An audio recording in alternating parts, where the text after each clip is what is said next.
Well, hello. Figure it's about time I do a bit of an update video on Ragnarok Online Mobile, particularly my Divine Avenger build. I'm gonna do a bit of a guide talking about the current state that I found for my particular build. That's more of a support focused build rather than a DPS kind of build. And I'll probably focus a bit more on the PvP GvG side of things. So in this particular kind of build, we'll start stats. Pretty standard for a build is you definitely want to max out your vitality. You don't need a lot of dexterity, just enough to instant cast divine protection. You only really need 100 points of dexterity for that, but might as well get a little bit more in case somebody debuffs you or something.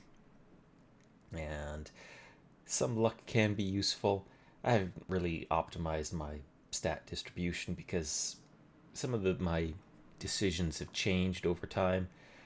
Agility, for example, is nice for the attack speed, but switching over to a spear, you get your spear quicken. It boosts your attack speed quite a lot anyway, but there is an item that does give you some extra max HP when you have a higher attack speed anyway. So I'm mostly just focused here on vitality. You can max out your intelligence, which is one of the other sources of healing in this build, but it doesn't have to be maxed out. So you can flexible move around your different stats here. There are some other points that I'll bring up for some of these other stats and whatnot, but main focus for this build that I focus on is your healing received, healing increased stats, and then further down here with the crowd control resistances, namely the freeze resist 150%. A big reason for that is they added this tail item, the pouring ice cube. Probably, how far is it? That far down? No. There it is. So this one, 50% chance to freeze somebody for 3 seconds, and you cannot be broken if you're frozen from this particular type of freeze. So a lot of people run this, and I think next week or something like that, they're going to add this to the time wish, which means people can guarantee get it. So this is a really nasty CC if people can do it to you, but there's ways to resist it. At least it's not one of the really nasty CCs, but it gets comboed with other stuff. So anyway, on to let's go skills next. So pretty standard per my swordsman skills. Main one here is going to be end up getting endure maxed out. For the Crusader one, can be a little bit flexible. Like I said, I use the Spear Quicken mostly just to get the maximum HP by having the maxed attack speed. You don't need Devotion level 5, though this skill I do use it a lot, but having 60 seconds is usually plenty. But if you do want it lasting longer so you don't have to recast it all the time, but I usually end up having to recast it because if people go too far away, then once they're out of that 9-meter range, it breaks. You have to recast it anyway. And it has a 7-meter casting range, so it used to have a 7-meter range, but they buffed it to 9 meters, which is quite nice, and then they gave a lot of extra shared damage reduction. So this is a big part about why I do use this, is it means that I can link to somebody and keep them alive for a lot longer, and then they can kill stuff, and then we take less damage because they're dead. Yay. Shield charge can be useful as a skill because it has a very high hit rate and a stun rate, so you don't need a lot of hit to hit something, but unless you are running like a double Wraith Star card for 50% extra stun duration, because I found people aren't really running a lot of stun immunity so much anymore, as they've mostly switched over to freeze and stone curse, for example. So there might be some niche to exploit with extra stun. Then, of course, Divine Protection. This one's kind of useful because it does reduce poison, dark, and undead damage. The dark damage is quite useful to resist since there's Sarah Aileen who does a lot of dark damage and Nidhogg that does a lot of dark damage. But overall, it's not extremely useful. And then when you get onto the Paladin skills, Providence, it gives you extra holy damage reduction, and that's very useful when you're dealing with, particularly it's usually Wrath Greasy that does holy damage right now, but there's some others who can, like Kaltzberg, but it's mostly, I find, useful against Wrath Greasy, and it cannot be dispelled, so it's a useful skill in that regard. The other one that I've picked up that I normally don't use is Defending Aura. This one attaches, it works on yourself, and then if you use devotion on somebody, it will apply to them as well. And this one, they buffed it, so before it only worked against ranged auto attack damage, but now it also works against ranged magic damage as well. So Jormungandr does ranged magic damage. Therefore, this skill gives you like a 70% reduction from that, which is really nice. Though Jormungandr can steal your buffs, it's important to remember that. So you want to have this applied before you fight a Jormungandr. It does do some debuffing as well to yourself for move speed, but you can counter that with command charge. It gets rid of the movement speed penalty. So if you need to reposition, you can use, but you have this on. Just keep in mind you can use the command charge to avoid that. Some of the other ones are pretty standard. This one for the vitality and max 8, the healing received. Faith for the max HP, less holy damage. Shield reflect. This one, again, it only works with around that 1 meter mark. So if you're within melee range of somebody, Reflect Shield works. If not, it basically doesn't do anything. If you do have the giant wing shield equipped, the magic reflect of that does get applied to this. And that magic reflect doesn't have a range effect to it. So this skill can be quite useful for reflecting magic damage. And then Sacrifice. I get this at 15, even though I don't do a lot of sacrifice damage anymore. I still get this at 15. It's kind of a neat way in this build to just last hit somebody or tickle away at somebody. But this definitely is no longer a dedicated sacrifice build of any kind. So, and then for the Royal Guard skills, I end up, of course, you want to eventually get your command charge. It's a very useful buff. Disciple of Justice is useful for that poison and fear resistance. Just reduces the time that you're poisoned and feared. Piety, you get yourself Holy Element armor that can combo pretty nicely. If you're facing a Wrath Greasy, you're going to take way less damage with all of this stuff. And against elemental damage like the fire element from Jormungandr, then that's a 25% drop in damage from that. So Piety can be quite useful there.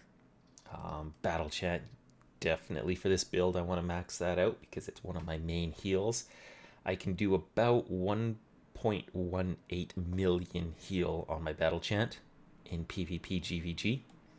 So that's a big heal bonus that they did when they quadrupled some of the heals in PvP GvG maps.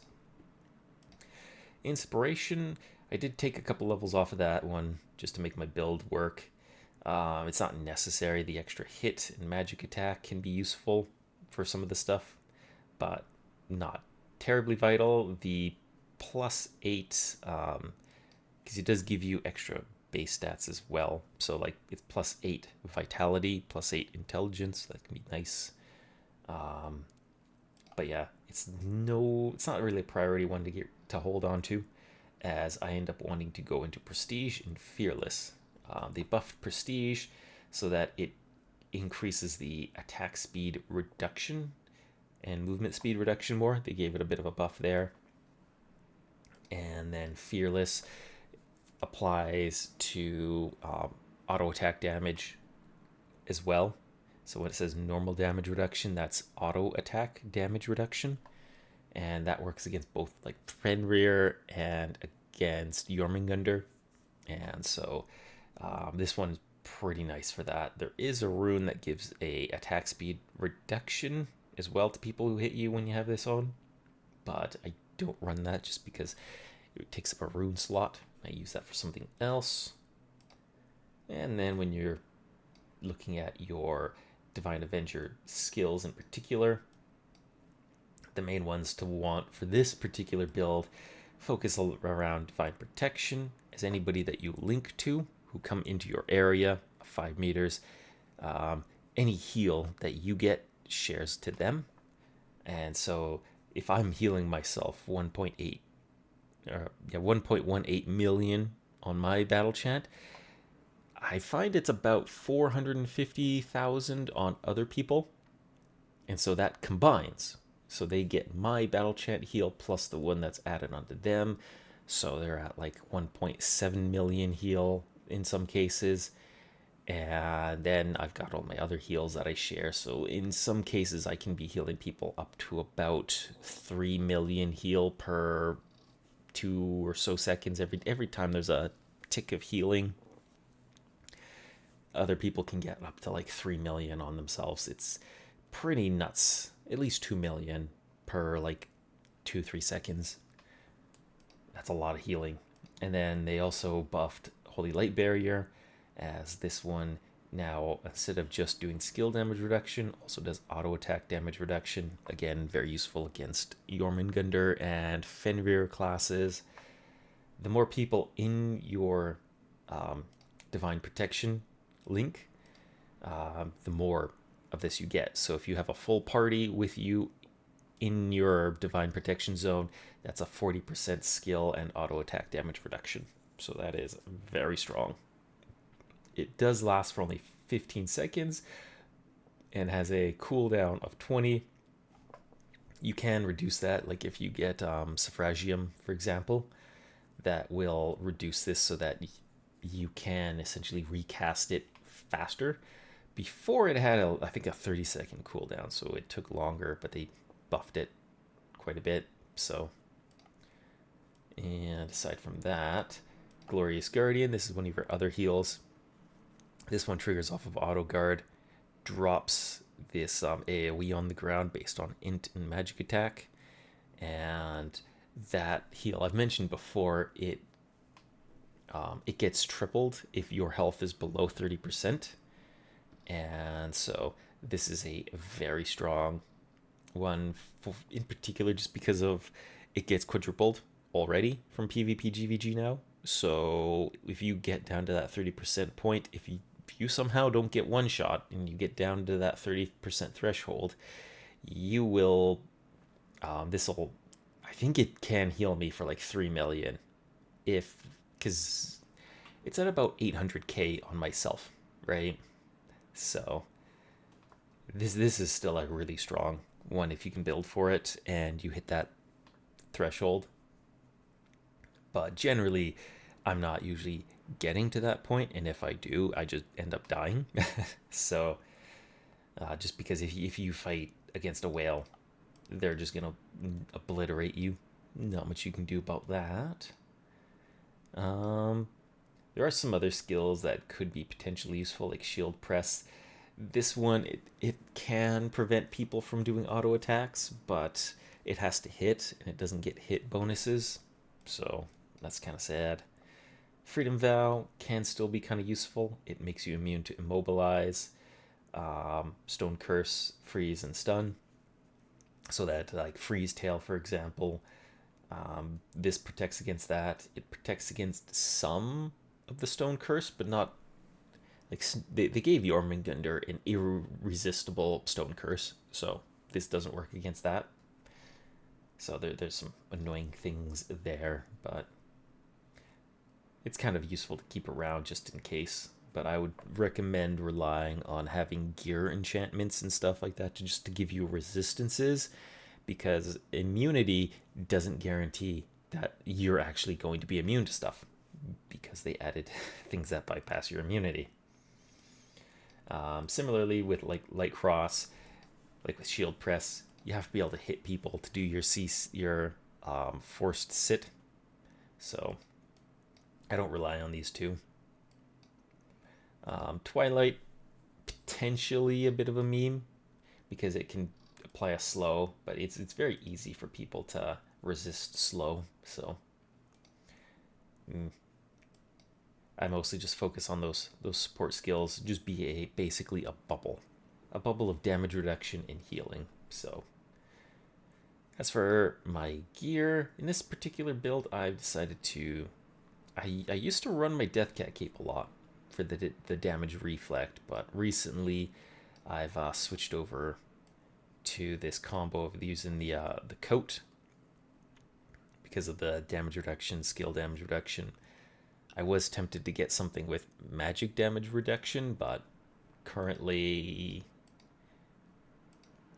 I went for this Merlin Time Space one because it's long range physical damage, and that applies to Fenrir, and it's going to apply to the Dorum hero, who's coming out soon. So I figure preemptively, let's get some resistance against that. And then I've been doing a little bit of freeze resistance on this as well, just to keep at my 150 threshold. This does also give you a shield that blocks physical damage, so I was tempted to do one that's focused on magic because of Jormungandrs, as they're probably the biggest counter to this build. But I then was looking at some of the future meta and was like, yeah, it's Dorum cats are probably the Dorum hero is probably going to dominate for a while. But I still haven't quite invested all of the shadow gear stuff to 50%, because I know a lot of people will put the ancient gear onto their primary slot, and because you can now 50% phantom gear so that you can unlock the 5th tier but have it on their shadow gear slot, that people have been doing that. So I started to do that with this as the first one. I still haven't fully committed to swapping the gear around, but I'm also kind of lazy about refining stuff to 15. Either way, the Giant Wing Shield Watchers combo, very good for boosting your heal, as it will increase battle chant heal. And then, of course, you have these 5th tier perks where you heal 5% of your max HP unless you're in battle. Then it's essentially one of them will do 5% HP every second. And yeah, then in this other one, where if you have the two together, you get extra bonuses for stuff. But one of them is, let's see, I think this one is, yeah, they're both pretty good. I do feel like you might just want to get both of them for that extra, because it's pretty noticeable. Like just right now it's at 100k on myself, because a lot of my gear I've dropped down my max HP quite a lot. Like it's not too hard to get like 3 million or higher max HP, but because my gear swapping out, my max HP heal isn't as much as it could be.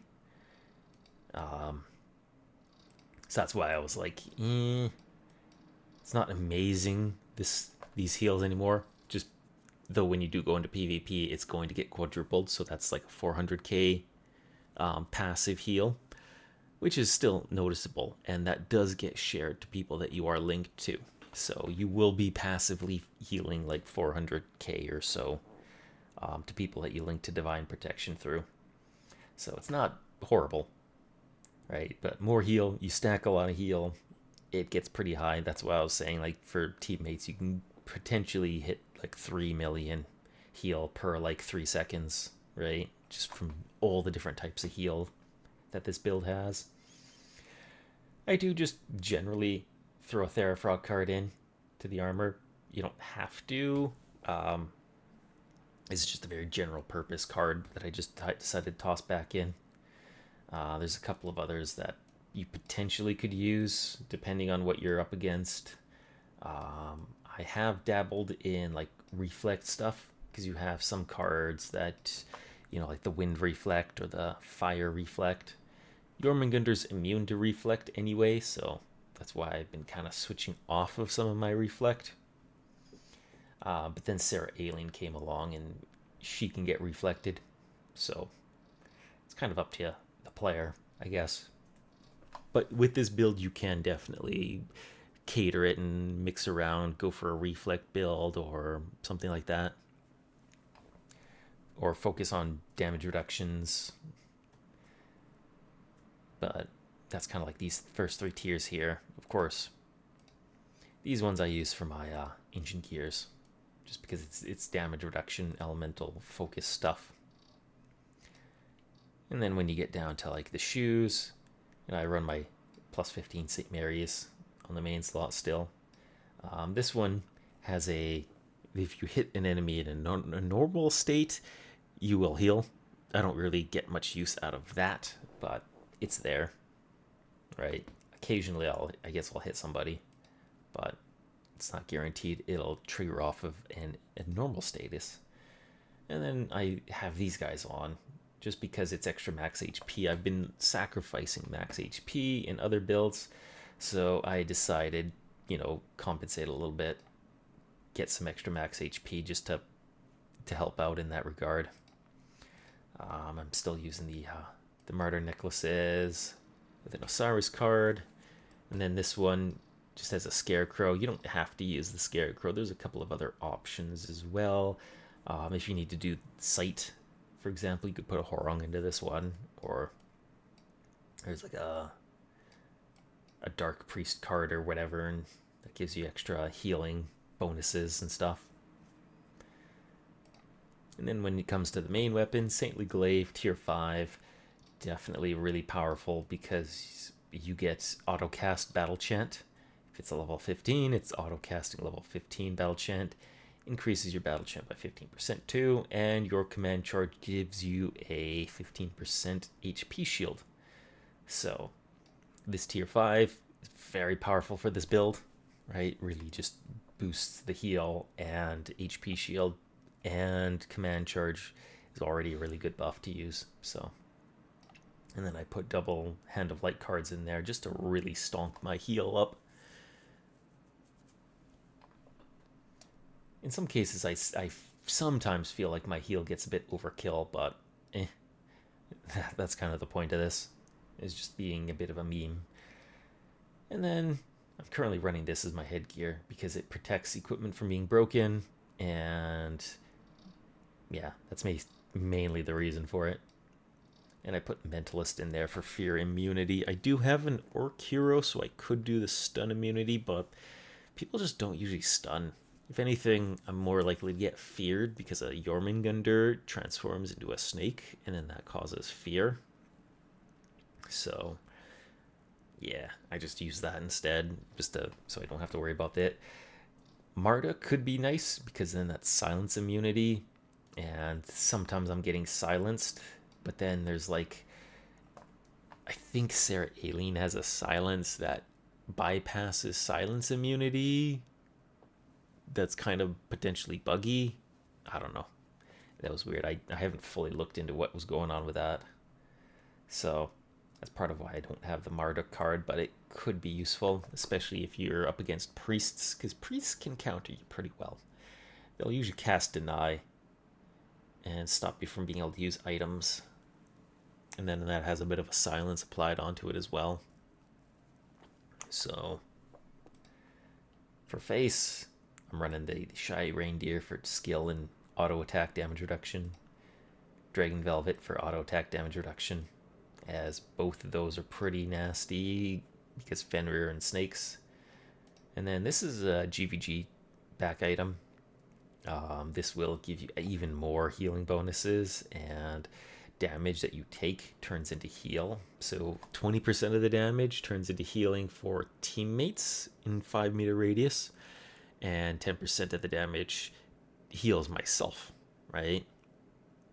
So that's a lot of healing because this 10% also is shared to the team. So as I mentioned, like some of these ones, percent HP heals.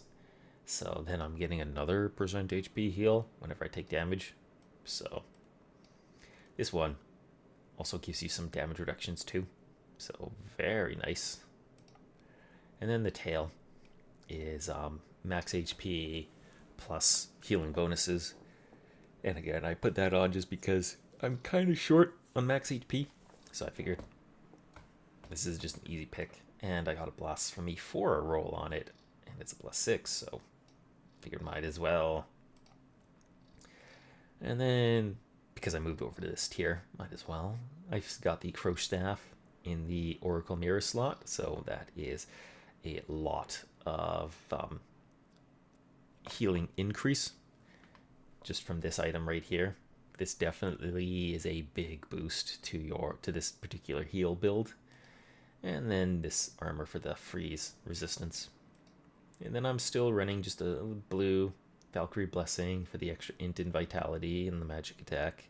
Since magic attack can int help out the one heal, the Glorious Guardian heal, and then vitality is battle chant.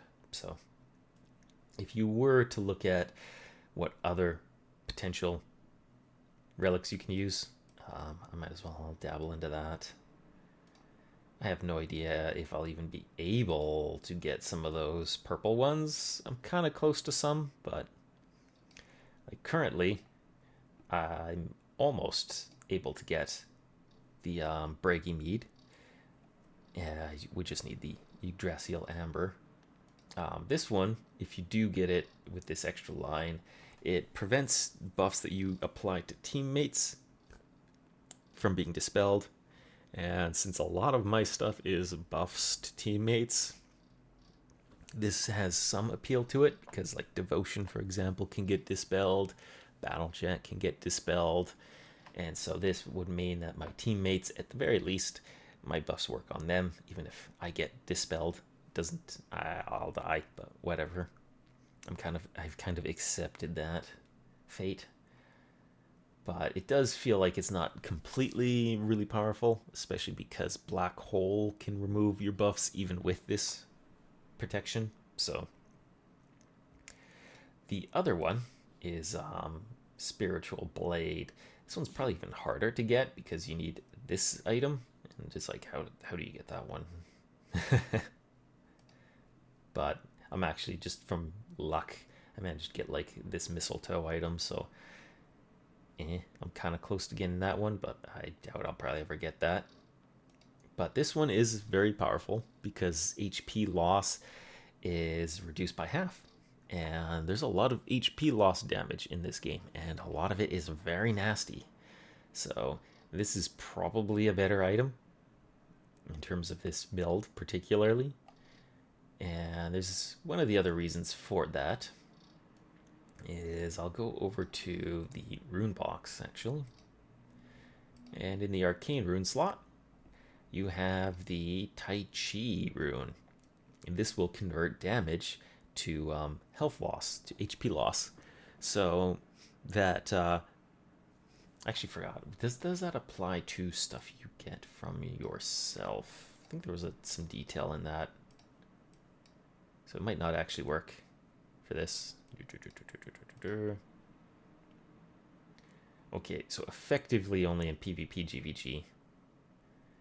And from being attacked by crowd control effect. So probably doesn't work against that. Same with the devotion. Devotion damage that you receive ends up being HP loss in the end.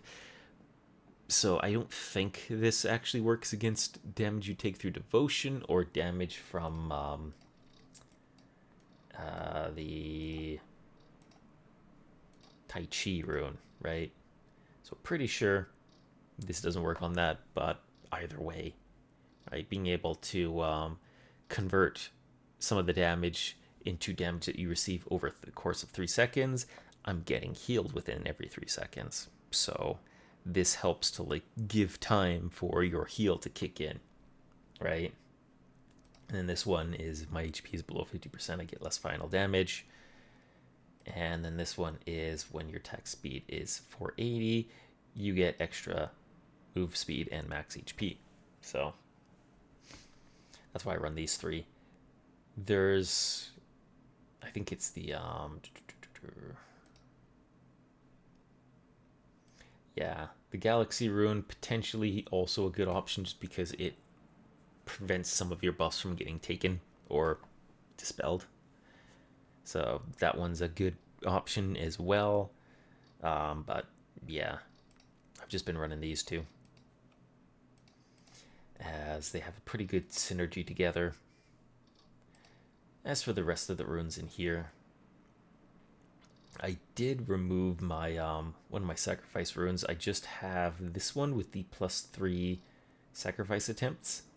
One of the other ones that people, this Reckless Raid rune used to be very powerful because it gives you the taunt, it has life steal, extra auto attack damage, or sacrifice damage I should say.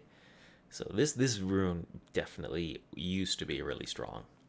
But when they added Jormungandr, who can steal our buffs just from attacking us normally, right? He can equip this buff steal debuff thing on his auto attacks. So if a snake is hitting you, right, he's stealing your buffs whenever you try to rebuff. And because we're constantly having to reapply sacrifice, he's basically always stealing our sacrifice. And having the taunt means you're guaranteed that if you do, even if you ambush him, right, as soon as you taunt him, it's going to force him to attack you.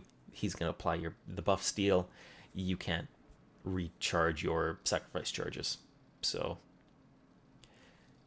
that one part of why. The other is if he does steal, there was a bug where he could actually taunt you because he stole your sacrifice charges, but it didn't work quite like an actual taunt. It would just turn off your auto. But the devs seem to have fixed that. But he does, again, he takes these lines too. So you're giving him extra this, but he does very little damage via sacrifice anyway, I've noticed.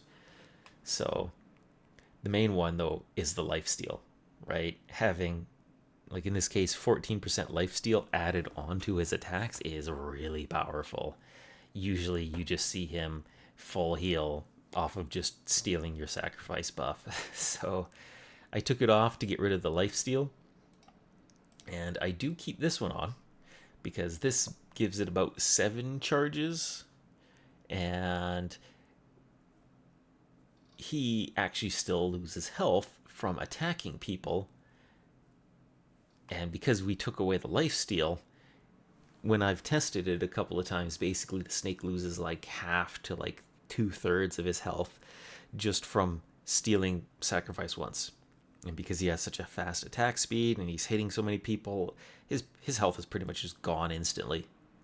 And so all you have to do is just use, if you feel like a snake has stolen your buffs, just manually cast sacrifice once, wait a bit, do it again, and that snake is basically sitting at like 5% health. He can't go lower than that, but it pretty much just leaves him at a state where he's very weak, right? So in a way, you can kill a snake just by letting him steal your buffs. So, and again, sacrifice damage, it can do some damage, so it is useful if somebody dives in or you see somebody and they're just an easy kill, or you want to damage the Imperium. So I still keep it around. It's still useful, just not with the Reckless Raid rune. As for the other ones, Auto Guard, very good one as well, because not only does it get rid of the stagger animation from doing Auto Guard, but they made it so it can't be dispelled, and that also means the snake can't steal it either. Undispellable buffs cannot be stolen by the Jormungandr. So that is useful because one of our heals requires us to drop the heal AoE on the floor when you do auto guard. So in a way, that becomes our unstealable heal source that we can keep using even if a snake is attacking us. So with this build, I've been able to survive most snakes, at least long enough so that they get close to running out of their snake timer and they have to transform back, right? And my whole plan on that is just to survive long enough so that my team can kill them, not me. And then you've got your prestige rune. This one means that when people hit you, they get debuffed on damage. Plus, the passive already does a couple of debuffs onto them anyway. And so that's always a nice one. And it can be triggered off of any damage, including HP loss. So then I have this one. This one boosts my battle chant. So that helps it to stonk my heal even more. Fortified shield. I probably don't need the one with the indestructible because of the headgear that I've got on. So I could probably change it to the one that prevents it from being stripped. But then the people who do dedicate strip, they can disable runes, and thus then they can strip you. So it's almost not that big of a deal having this line anymore.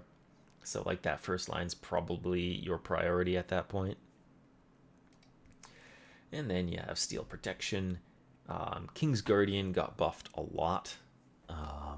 So definitely being able to apply it to yourself, having a bigger bonus. So like first line, second line, and the third line active can make this a very powerful skill.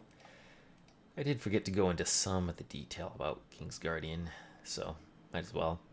So this one, lots of elemental damage reduction. Plus you can get those other bonuses as well. And it can't be dispelled.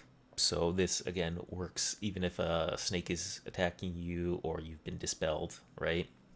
But the big buff that the developers did is they changed the skill cooldown from like 35 or 45 or something like that down to 25. So this means that because you can't reduce the cooldown at all, having a 20-second buff every 25 seconds, that's pretty good coverage, right? That makes it actually worthwhile putting into your skill into my PFE, my Prepare for Elite, right? Because that's actually what I have over here. Got my Auto Guard, Reflex Shield, my Providence, Fearless, Battle Chant, Inspiration, and King's Guardian. And then I do have my Endure and Spear Quicken on auto. Just because out of all my buffs, the one that has to get recast a lot is Endure. So normally I didn't put these onto the auto because when you are trying to focus on doing auto attacks as a sacrifice build, you want control over what buffs you're doing. Because it can be really annoying when your character stops and casts something and you're like, no, attack. But I just have so many buffs that and I don't want to fill up my skill bar to the third line, right? I'm okay with just having my 2. That it's like, yeah, I'll put a couple on auto so that I don't have to manually keep rotating between them all. So you can see on my manual slot, I've got Sacrifice, got my Freedom Vow, Devotion, Defending Aura, because you pretty much want to do those about the same time anyway. PFE, Command Charge, and then on my second line here, I do have Shield Press here. I don't use it, so I could change this to either the Shield Charge or something else. And then like one example is I could use either like Furious Rage. This can get rid of one of these effects even if you're under the effect of it. So if you found yourself get frozen, for some reason you can have this on. So the other is Tension Relax. This boosts your healing by 30% for 10 seconds. It has a long cooldown, so I've taken it out of my rotation because, yeah, just doesn't have enough cover time, right? 10 seconds just isn't enough for that long of a delay. But you can put either of these into here, right? So you can put tension and relax just in case you feel like you need to get even higher heal, right? Or furious rage, just so you can say no whenever you do get one of these effects come through. Could be useful against like Stone Curse as well, since again these two are pretty common. And yeah, then I have the Divine Protection Holy Light Barrier combo. Again, these combo very well, so I have them in the same spot because you pretty much do both around the same time anyway. Then Piety for giving the Holy Armor, Stay Calm, just to try and re-equip items. And then, of course, Counter Attack Halo. This one, again, this one's probably one that you don't really need anymore. It's mostly if you're up against a Dorum, because Dorums who use the Cat UFO, Counter Attack Halo can kill the UFO. So that's about the only reason I had it in there. There's very few Dorums anymore anyway. So again, this is one that you could probably swap out for something else. So, and as for that, I might be missing some other stuff, but maybe not. I'll call it for the video anyway. Because yeah, I don't have too much of the Whaley stuff. Actually, I should just mention, I do have Maya Star card in my offhand. Normally, I run the Lude Star because snakes are immune to magic reflect, and so for a while I was just using Lude Star. But then there was less snakes, there's more Sarah Aliens. Sarah Aliens can hit you with some really nasty magic attacks. So at that point, I was just like, well, let's go for Reflect and try that out. But my garment does have Jack Star, so this is some of this is why I don't go full into Reflect, just because I end up with so much damage reductions that it kind of goes counter to optimizing a Reflect build. But yeah, Jack Star is very useful, just because Jormungandr would murder you without this, because you do get healed. You take less fire damage, and you get healed when you do take fire damage, especially if you have, because you need two. You need two of those in order to get the bonus. Might as well just point that out. There he is. So when deposited, 20% less fire element damage as well. So that was like a 30% on this one, plus the 20% from the deposit. So, and then of course, as I mentioned, we've got a bunch of other things that reduce elemental damage as well, like King's Guardian and some of my other gears. So I think if I go down, my reductions, that's the increase. And there's the reductions. So my fire damage reduction, 116, not as high as it could be, but then again, I didn't use my buff, so there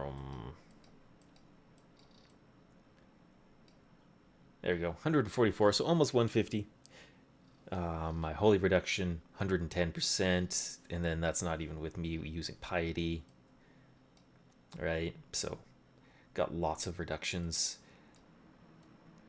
Can definitely help. And then my racial stuff is actually kind of low for a demi-human reduction, but wait, that was damage increase. Yeah. Still, not a lot of reductions. So I've certainly gone more for the heal bonuses than damage reductions. So that's kind of the balancing point with this, is how much do you want heal, how much do you want reduction, how much do you want, status resistances, for example. Like I don't have tenacity, instead I've just got freeze resist, because in some cases getting locked down and frozen is probably worse than just being a little more tanky. So figuring out that balance is something I'm still working on.